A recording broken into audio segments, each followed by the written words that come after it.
गजाननं भूतगणादिसेवितं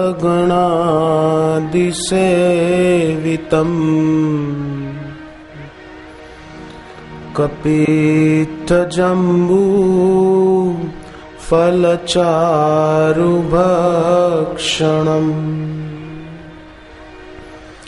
उमासुतं शोकविनाशकारकम्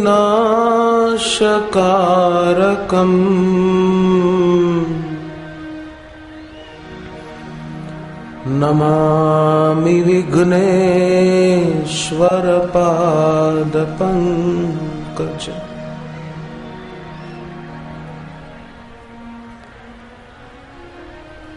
भक्ति योग जो कि भगवान के द्वारा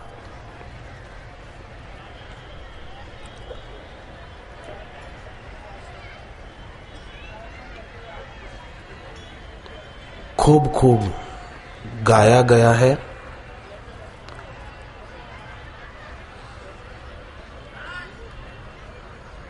उस भक्ति योग के विषय में भगवान की कुछ आज्ञाएं हैं, कुछ आदेश हैं भगवत गीता में। भक्त को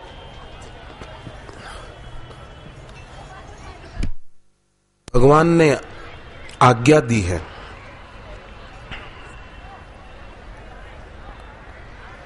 उन आज्ञाओं का पालन करने से, श्री कृष्ण की कही हुई दी हुई आज्ञा का पालन करने से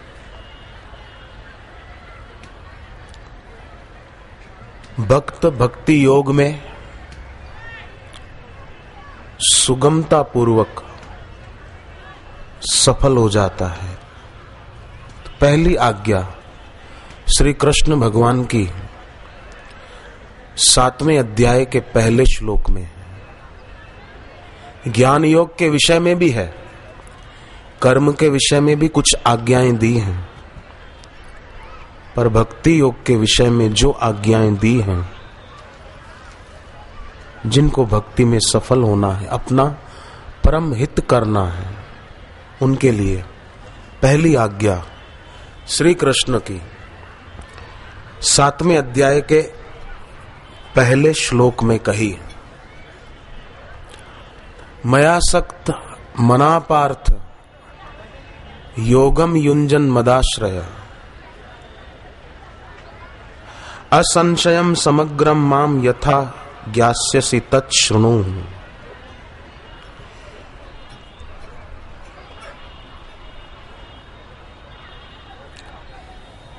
भगवान ने कहा कि संपूर्ण विभूति बल ऐश्वर्य आदि गुणों से युक्त सबके आत्मरूप मुझको संशय रहित जानेगा। केवल इतना कर कि आसक्ति कहीं और मत करना, भगवान में ही करना।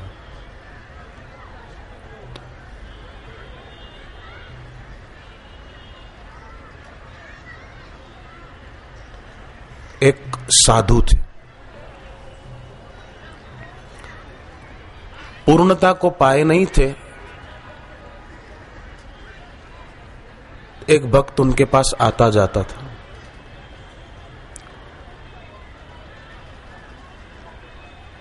कई श्रद्धालु होते हैं। एक दिन उस भक्त ने कहा, मैं अगली बार आऊंगा ना तो बहुत दिनों के बाद आऊंगा, मैं आपके लिए कुछ पैसे रख जाता हूं, आपको कुछ मंगाना हो, दूध फल कुछ खाने का अनाज कुछ भी मंगाना हो, मैं पैसे छोड़कर जाता हूं, आपको काम लगेंगे। तो साधु ने कहा कि नहीं बेटे, जरूरत नहीं है, मेरे को खाना मिल जाता है, ऐसी कोई बात नहीं है, पैसे तू ले जा। बोले नहीं, मैं रख जाता हूं, कभी जरूरत पड़े तो महात्मा ने कहा ठीक है, सामने खड्डा खोद के गाड़ दे। तो तब मार्बल कोटा स्टोन ये सब नहीं लगते थे फर्श में, गाय के गोबर का लेपन करते थे। तो उसने गाड़ दिए पैसे। अब हुआ कुछ ऐसा कि उस साधु की तबीयत खराब हो गई और इलाज कराने पर भी उनकी तबीयत ठीक नहीं हुई और वे दुनिया से चल बसे। उनका देहांत हो गया।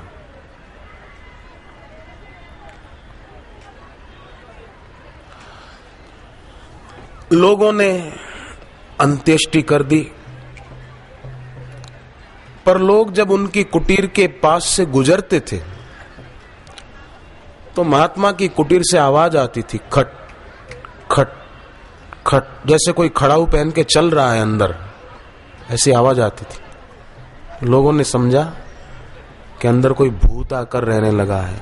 लोग डरने लगे, उस कुटीर के पास नहीं जाते थे। नदी पे जाना होता तो रास्ता बदल दिया लोगों ने। तो वो जो भक्त था जिसने कहा था मैं काफी दिनों के बाद आऊंगा, वो आया। लोगों ने सारी बात बताई कि भाई आप गए, उसके थोड़े दिन बाद तो वो महात्मा चल बसे। तो बोले ठीक है, मैं उनकी कुटीर के दर्शन करूंगा। बोले वहां मत जाना, कुटीर खाली पड़ी तो वहां कोई भूत घुस गया अंदर। आवाज आती है, उधर से गुजरते हैं तो खट खट खट खट खट। बोले नहीं, मैं तो जाऊंगा, मैं डरता नहीं हूं। तो गया तो उसको आवाज आई उसी महात्मा की, बेटे मेरा शरीर तो छूट गया पर अब मैं प्रेत योनि में चला गया हूं। बोले महाराज जी क्यों? तो कहा कि तू रुपए गाड़ कर गया था ना, तो मैंने उन रुपयों का उपयोग तो नहीं किया, जरूरत भी नहीं पड़ी थी, परंतु मेरे मन में ये भाव बना रहता था कि मेरे लिए रुपए पड़े हैं, मेरे लिए रुपए पड़े हैं, मेरे लिए रुपए पड़े हैं, ये मन में बना रहता था।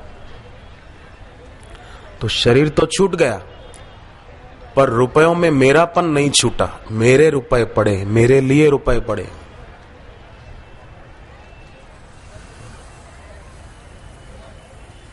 तो रुपए गाड़ के रखे तूने यहां, तो शरीर तो छूट गया पर मैं सूक्ष्म शरीर से यहां घूम रहा हूं कि मेरे लिए रुपए पड़े हैं।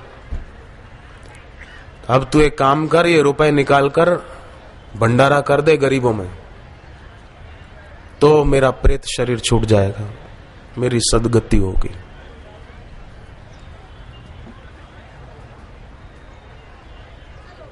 उसने फिर वैसा ही किया। तो ये कथा संकेत करती है कि ईश्वर के सिवाय कहीं भी आसक्त हुए,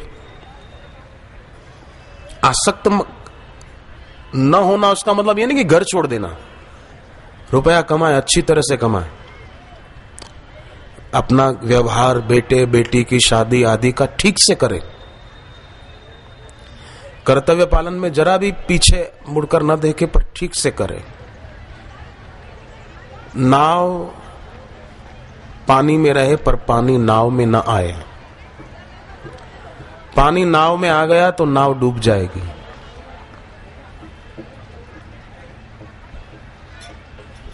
ऐसे रहे,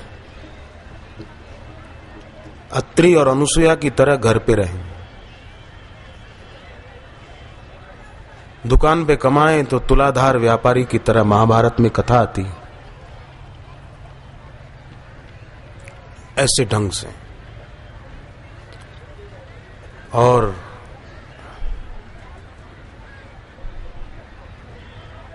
अपना उद्देश्य जो है गुरुदेव ने बताया है, सत्संग से पता चला है, उस पर नजर रखे। तो पहली आज्ञा है भगवान की, मयासक्त मनापार्थ योगम युंजन मदाश्रय। लोगों से मिलते जुलते हैं, बातचीत होती है तो उसकी एक छाप पड़ती है चित्त पर, संस्कार पड़ते हैं, तो वो धुलते रहें। जैसे कपड़े रोज अपन पहनते मैले हो जाते हैं, अगले दिन बदल देते हैं, उन कपड़ों की धुलाई हो जाती है। बगीचे में फालतू घास उगाता है तो उसकी कटाई छटाई हो जाती है, तो बगीचा अच्छा लगता है। उसी प्रकार योगम युंजन मतलब फालतू संस्कारों की परत जमती न जाए, उसके लिए दिन भर में कई बार बीच बीच में हरि हरि राम राम करते हुए, जैसे हरे राम राम राम हरे हरे।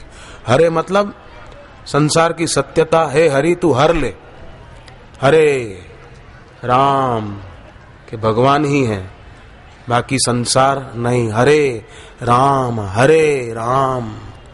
राम राम हरे हरे। जगत की सत्यता हरे हरे, तू दूर हो जा और ईश्वर की सत्यता रह जाए। हरे कृष्णा। कभी कभी ये करके देखना, अकेले में बैठकर हरे राम। संसार नहीं, ईश्वर ही है। हरे कृष्णा कृष्णा कृष्णा हरे हरे।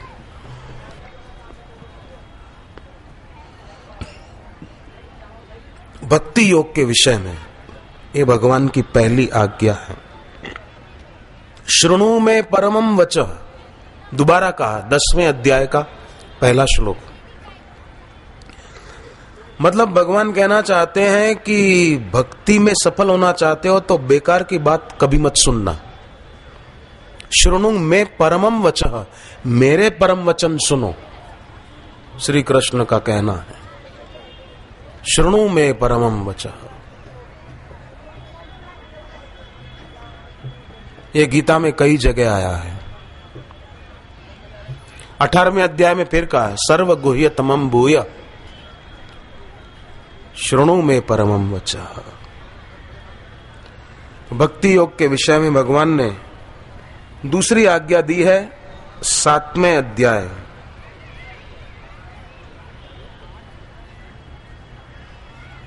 आठवें अध्याय। तस्मात् सर्वेषु कालेषु माम अनुस्मर युध्य च, सर्व काल में करते रहो।